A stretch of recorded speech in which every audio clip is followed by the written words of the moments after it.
Hello and welcome back to my Blacked Out Stories. And today we shared 3 short stories of tales of daring escapes and survivals. But before we get started, please take time to subscribe, like, and share. Survival story number 1. Hello. I'm a 33-year-old male and this is my stories of how I survived my flooded apartment. So bear with me because I'm super relaxed in how I speak. I finally climbed into bed at 1:20 in the morning. It was summer July 2021 and my friends had helped me celebrate my 31st birthday in the basement apartment of my sister's home, where I lived. Earlier in the day I had prepared for the unlikely event of a flood. We are about a third of a mile from the banks of the Ahr River in Sinzig, Germany. It had been raining buckets that week, and authorities had issued a flood warning, though not for where I was. Still, I'd placed sandbags on the floor outside my garden door and piled electronics and clothing on tables and the couch just in case water managed to seep through. Before my friends left, they laughed at me for doing that, but I thought, why take a chance? As I drifted off to sleep, I was awakened by the sound of rushing water, as if I were lying beside a waterfall instead of in my bedroom. When I swung my legs off the bed, I was shocked by the sensation of cold water lapping against my knees and rising fast. It has to be from a burst pipe in the bathroom, I thought. Shivering and in darkness, I grabbed my cell phone and turned on the flashlight. When I stepped from the bedroom to the hallway, I saw it wasn't a burst pipe at all. Instead, water was shooting through the gaps of the garden door that leads from my living room to a set of concrete stairs up to the backyard. The water must have breached the sandbags. All around me, my things began to float by: chairs, bookshelves, pieces of my drum set. I admit it, I began to panic. The Ahr is usually such a quiet, slow-moving river, had violently burst its banks. And now I had to get out, fast. Any effects of the celebratory drinks I'd had earlier were now gone. Fear sobered me right up. I heard the garden door starting to crack and splinter under the pressure of the flood. The sound was like nothing else, screeching, hissing and crashing all at once. It was relentless. And the water was now up to my waist. In bare feet and with my boxer shorts plastered to my body, I started to wade to my only escape, the door that leads upstairs to the rest of the house. All around me things were breaking, the lamps were shattering, the cupboards were being torn apart. Finally I made it to the door. I tried to pull it open, but the force of the water wouldn't let me. I tried several times to pry it open even just a little bit, but the rushing water slammed it shut again. I looked around for anything I could use to wedge the door open. There in the corner were a broom, a coat rack and a huge heavy sword from a medieval fair. I grabbed them all and, once again, pried open the door, throwing the broom and coat rack between the door and the frame to keep the door from shutting, and using the sword to wedge it open some more. I managed to make a gap of about a foot, just wide enough to squeeze through and make it into the hallway. In the pitch black, I leaped onto the stairs leading up to the rest of the house and ran to the 3rd floor, where my sister lived. I knocked on her door, calling for her, trying to see if she was okay, until I remembered that she wasn't home that night. That's when I went downstairs to the main floor and ran outside. I stood there in the darkness, soaked and panting. What was once a lovely, cozy street was now a waterscape, with floating debris and trees instead of people and cars. The river had drowned the neighborhood, and if I had woken up just a few minutes later, I would have drowned along with it. We've been assured that something like this happens only once every 100 years. I hope so. More than 180 people died, and parts of villages in the region were entirely washed away. These days, I'm living at my parents' place in the middle of town and sleeping in my dad's office. I study psychology at a university and work with children in schools, teaching them martial arts. I can never go back to live in that apartment because I just keep thinking, what if it does happen again? We didn't have flood insurance because the house wasn't considered to be located in a high-risk area, so we're fixing it up on our own. My old apartment, once it's dried out and repaired, will house my martial arts school. Many of the houses around us were destroyed, including, tragically, a home for the handicapped. Not everyone got out. I came close to drowning that day. But rather than dwell on that, I prefer to recall what my mother told me afterward. Christian, don't remember the day when you lost everything. But instead, remember the day you survived. Well, well. That was an interesting story. Now it's time for story 2. But before we go, please hit the like. Survival story number 2. Hello, blacked out listeners. I'm a 36-year-old male. And this is my story of how I survived a parachute malfunction. It all happened in November 2021. It was a perfect day for skydiving, sunny, with little wind. I was a novice solo jumper, having jumped only 14 times, not enough to be licensed. It scared me, for sure, but a little fear always makes you a better risk taker, right? That's what drew me to skydiving in the first place. I've always liked flirting with danger. I left my home in Virginia Beach, Virginia, late in the morning and arrived at the hangar in Suffolk, Virginia, 40 minutes later. At around 1:30 p.m., I joined 15 other skydivers for our first jump of the day. As the plane ascended, I went through the safety protocols with my coach, a ritual you go through for every jump, no matter how much experience you have. This includes pointing from the plane door to the drop zone where you land 13,500 feet below, so you can direct your jump. After the plane leveled off, we jumped, me first, then my coach, free falling at about 125 miles an hour, descending about 1,000 feet every 5 seconds. It was exhilarating and terrifying all at once, with the world opening up before me, coming into focus in mere seconds, even though it felt as if it were happening in slow motion. The wind eddies carried me for the free fall, and at about 4,000 feet, I deployed my pilot chute, the small parachute used to extract the main one. After the main chute was released and inflated, I had about a minute to enjoy the peace and quiet as I floated gently toward the soft grassy meadow. I felt invincible. We went up again not long after for a second jump. The mood on the plane was light, lots of joking, lots of laughing. My coach and I still made time to go through our prepping routine, then we jumped. After 30 seconds in the air, at around 5,500 feet, we tracked away from each other because you need lots of empty space to safely deploy your parachute. I looked at my altimeter and realized I was lower than I thought. The ground was coming up too fast.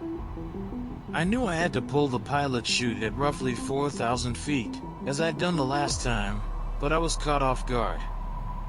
As I cruised past that marker, I rushed to pull my chute without taking the time to stabilize my body position. When I pulled it, instead of releasing it into the airstream to inflate, the pilot chute wrapped around my right leg. The chute was pulling my right leg up as if I were a marionette, while the main parachute remained in its bag. Just get it off, I told myself calmly. I wasted about 7 seconds trying to get untangled, but was unsuccessful. With the ground rapidly getting closer below me, I prepared to crash. I didn't think it would be a catastrophic impact. Maybe you'll break a leg, I thought. I've always been an optimist. Then, suddenly, and thankfully, the automatic reserve parachute, a backup that releases when the main one isn't working, opened. I managed to gain some control, steering myself towards some grass, which I hoped would make for a softer landing. I had just a few seconds to feel some relief before the main parachute inexplicably released from its bag. It inflated, and the two parachutes began pulling in opposite directions, causing me to accelerate hard and fast toward the ground, not far from the drop zone. When my body smashed into the ground, I felt as if my muscles and bones were on fire. I tried to get up because that's what you're supposed to do if you don't land on your feet. It shows everyone you're okay. But I wasn't okay. I couldn't move anything below my waist. So I lay there, my face in the grass, my arms flung out to either side, and I screamed, "Please, somebody help." In between calling for help, I prayed out loud. "Please, God, don't let me be paralyzed." I lay with my face buried in the grass, fully conscious, for about 5 minutes before people from the skydiving club got there. They quickly surrounded me, eager to help, but there was nothing they could do. It was too risky to move me before the paramedics arrived. So they sat there listening to me swearing and yelling as the shock wore off and the pain really set in. When the first 2 paramedics arrived with an ambulance half an hour later, they tried to move me onto a board for transport. It hurt so much, I screamed. Then I heard the helicopter. The air ambulance crew came equipped with painkillers, which sent me to La La Land, and I was transported to the nearest trauma center. In the end, my injuries were pretty severe: a shattered ankle, a broken shin, and a spinal injury that caused a spinal fluid leak. No one could tell me if I would walk again. But I was determined, and in February 2022, just 3 months after the crash, I walked again for the first time. I began a heavy course of physical therapy that I'm still doing. And, after being unable to even lift my legs because of the accident, last November, I climbed to the Mount Everest base camp. Oh, and I plan to skydive again, only I haven't told my parents yet. Well, that's it for survival story number 2. So, how do you like it so far? And if you made it this far, consider subscribing. And now to the third and final survival story. Hello Blacked Out listeners. And for today we dive into my survival story, titled, I Survived a Snowtornado. Original story. The snowstorm was supposed to hit the evening of Monday, January 31st, 2022. I was working from home, but I had to leave that afternoon and go to my office at First Nations University in Regina, Saskatchewan, so I could sign an emergency financial aid check for a student. As Director of Finance, I wanted to get it to him as soon as possible, snowstorm or not. Besides, I wasn't worried. I figured I had more than enough time to make it to the office and get back home. The route to the university takes about 30 minutes along the Trans-Canada Highway. When I got there, my colleague came to my office to co-sign the check, and then he left for the day. As I was packing up, I noticed he had left his laptop bag in my office. "Shoot," he said when I called him. "I'm already home." "I can bring it to you," I assured him. It was just past 4:30 p.m. The snow wasn't supposed to start until later, but just to be safe, I decided to take the country roads to his home instead of the highway, which could quickly become a skating rink. On the way to his place, I picked up a new cell phone charger, filled up my SUV with gas, and picked up 2 stuffed crust pizzas because I'd promised my 15-year-old daughter and 10-year-old son I'd bring some home for dinner. It took me about 15 minutes to get to my colleague's house, where I dropped off the laptop case and got right back on the road. Then the snow started, and it was coming down fast. Within minutes I was in a whiteout.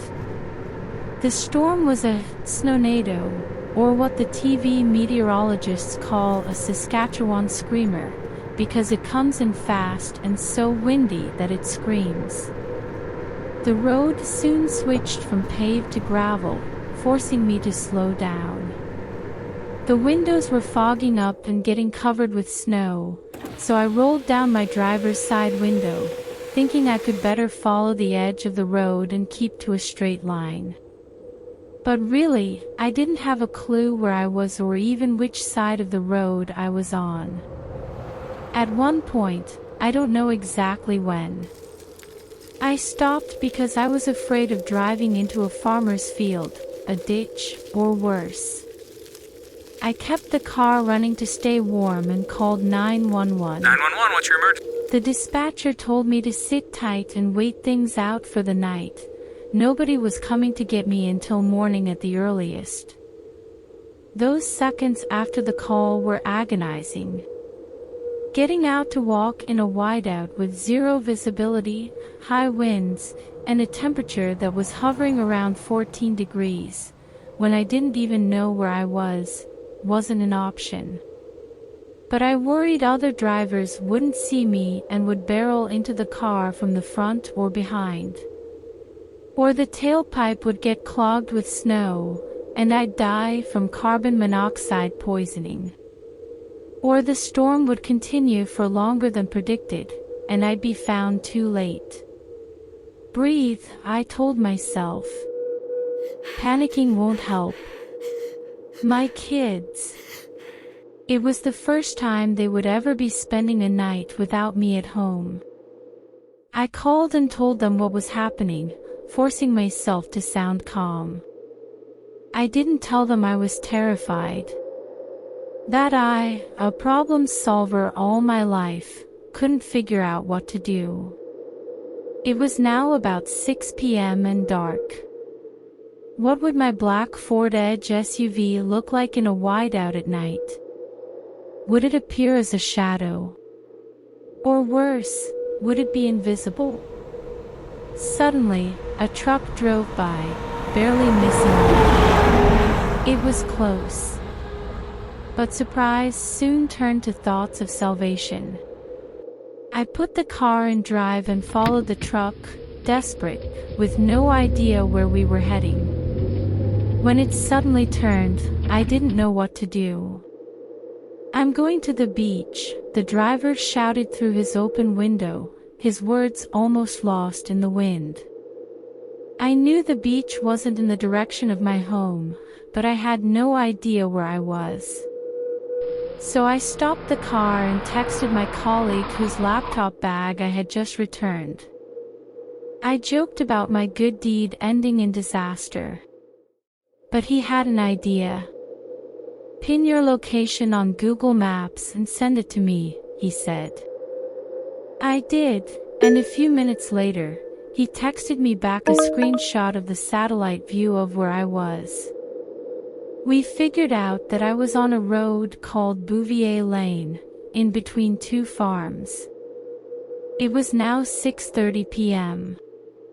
I posted this new information to my Facebook community group, pleading for anyone who knew who lived on the farms to help me get rescued. After that, all I could do was sit in the car and try to stay warm. I was so glad that I just filled it up. I'd done all I could, and no matter what happened, I had to be at peace with that. But even if someone did figure out where I was, would help be able to come through the swirling snow and shrieking wind? Soon enough, though, people started chiming in on my post. They knew the family who lived there. I got a message from someone who was going to put me in touch with them. At 8 p.m., my cell phone rang. It was the son of the farmer who owned the land beside the road I was stranded on.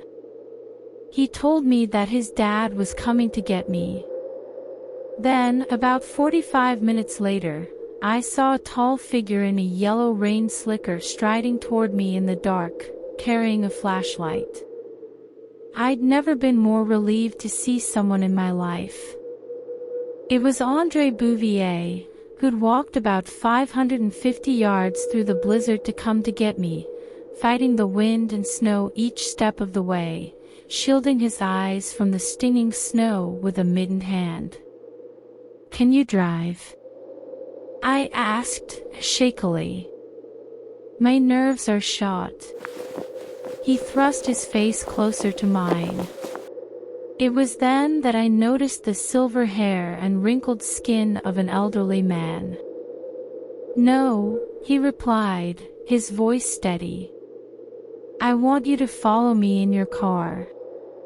You'll be okay. He turned around and started to trudge through the snow, sure of the direction. I drove slowly behind him, clutching the wheel, feeling my heart begin to beat more slowly. When we reached the house, I got out of the car and burst into tears. All my fears turned into relief and gratitude. As his wife, Marianne Bouvier, treated me to hot drinks and applesauce, Andre, who was 80 years old, said he'd noticed 2 other cars stranded, too, and he went back out into the storm to get them, a father and his 2 kids, and a couple with their daughter. We all spent the night telling stories, the kids ate the pizza I'd bought, and we slept scattered around the house, on sofas and reclining chairs. By 5:30 the next morning, Andre had cleared the snow from his driveway enough that we could all get out and drive home, which, in my case, was only 5 minutes away. The storm had turned me around so much, I didn't realize how close I was. Even so, I couldn't have gone any farther without risking my life.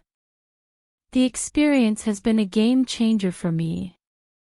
I now approach challenges with a sense of calm I'd not known before. But best of all, it brought Andre into my life. We're still in touch, and I know we'll be friends forever. Well, what did you all think about the 3 survival stories? Are you a survivor or know someone who is? Leave a comment below. And if you really enjoy the stories, please subscribe, like, and share.